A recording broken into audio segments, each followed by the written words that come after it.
Hello दोस्तों, good morning सभी को। कैसे हैं आप सब? ठीक ठाक होंगे, मस्त होंगे, स्वस्थ होंगे एकदम से। तो दोस्तों आज है 12 तारीख। छोटा सा वीडियो मेरा, सपोर्ट कीजिए आप सब। तो दोस्तों जो है तबीयत मेरा ख़राब चला था, आप सभी को बताए थे। और अभी तो हम गांव में हैं, ये भी मालूम हुआ आप सभी को। वीडियो देखकर तो पता चल गया होगा। तभी हम डॉक्टर साहब आए हैं, मतलब डॉक्टर बाबा आए हैं। दवा ख़त्म हो गया है जो कि अभी लिए हैं, ठीक है। लिए थे तो देख सकते हैं आप सब, ये दवा है।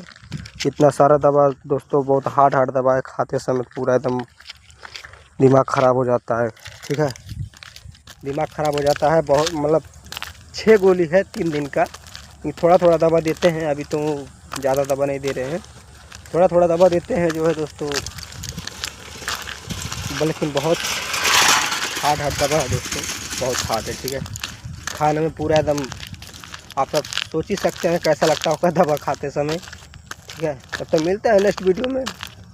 Bye bye. सपोर्ट कीजिए इस वीडियो को, ढेर सारा प्यार आशीर्वाद दीजिए, ठीक है।